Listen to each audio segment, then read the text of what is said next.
문재인 정부 들어 첫 정기국회가 오늘 시작됐습니다. 예산안 심사가 줄을 이을 것으로 보이는데 여야는 어제 무산된 결산안 때문인지 시작부터 삐거덕거리는 모습이었습니다. 자세한 소식 취재기자 연결해 들어보겠습니다. 송창우 기자. 네, 보도국입니다. 네, 정기국회 출발이 개운치 않아 보이는데 어떻습니까? 네, 문재인 정부 출범 이후 첫 정기국회가 오늘 시작됐습니다. 그런데 예산안 심사에 들어가기 전 어제 무산된 결산안에 대해 양측 모두 책임을 떠넘기는 기싸움이 계속됐습니다. 더불어민주당 추미애 대표는 오늘 국회에서 열린 최고위원회의에서 결산안 처리 무산에 대해 쓴 돈에 대해 회계 정리조차 안 하는 것은 무책임하고 후한무치한 일이라고 야당을 비판했습니다.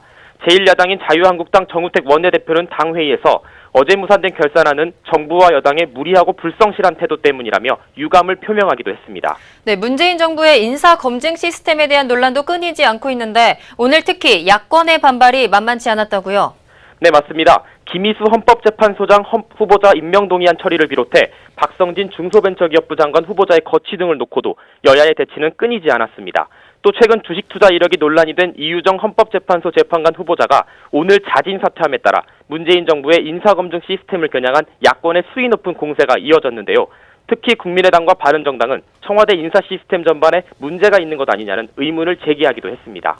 네, 다음 소식 들어보겠습니다. 윤종규 KB금융지주 회장의 임기 만료가 80일 앞으로 다가왔습니다. 차기 회장 선출 절차가 시작됐다는데 자세히 전해주시죠. 네, 그렇습니다. 윤종규 KB금융지주 회장의 임기는 오는 11월 20일까지입니다. 앞으로 80일 정도가 남은 것이죠. 이에 따라 KB금융은 오늘 윤 회장의 후임자를 선출하기 위해 사회이사들로 구성된 확대 지배 구조위원회를 개최했습니다. KB금융은 20, 30명 수준의 차기 회장 후보 명단을 보유한 것으로 알려졌는데요. 확대 지배 구조위원회는 후보군에 대한 면접과 검증 등을 거쳐 한 명으로 압축할 것으로 보입니다. KB금융의 차기 회장이 누가 될지 금융권에 많은 관심이 쏟아지고 있는데 언제쯤 윤곽이 드러날까요?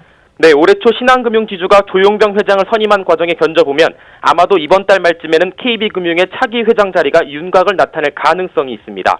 물론 후보군 중에는 현재 KB국민은행장을 겸직하고 있는 윤 회장 자신도 포함되어 있습니다. 윤 회장이 연임할 가능성도 있다는 겁니까? 네, 물론 가능성은 있습니다. 그러나 윤 회장은 국민은행 노조 선거 개입 의혹을 받는 등 내홍을 겪고 있어 연임 여부는 아직 불투명한 상태입니다. 윤 회장이 연임하는 경우 지주 회장과 은행장은 분리될 것으로 전망됩니다. 네, 한 가지 소식 더 들어보겠습니다. 어제 기아차 통상임금 1심 판결에서 노조가 일부 승소함에 따라 근로기준법 개정에 대한 움직임도 점차 커지고 있다고 합니다. 간단히 설명해 주시죠. 네, 어제 기아차 통상임금 소송 1심 판결의 여파로 정기상여금도 통상임금에 포함돼야 한다는 내용의 근로기준법 개정이 급물살을 탈 전망입니다.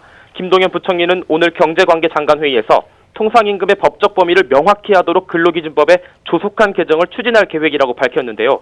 앞서 고용부는 지난 1988년 매달 지급되는 상여금만 통상임금에 포함된다는 지침을 제정한 뒤 최근까지 고수해오고 있지만 2013년 대법원이 통상임금 범위에 관한 판단 기준을 제시하면서 고용부의 입장도 점차 변하고 있습니다. 당시 대법원은 매달 지급하는 상여금이 아니더라도 정기성과 일률성, 고정성이 있다면 통상임금에 포함된다고 결정한 바 있습니다. 국회에서도 대법원 판례에 따라 통상임금의 기준을 명확히 제시하는 근로기준법 개정안이 계류 중입니다. 네, 지금까지 보도국에서 아시아경제TV 송창호입니다.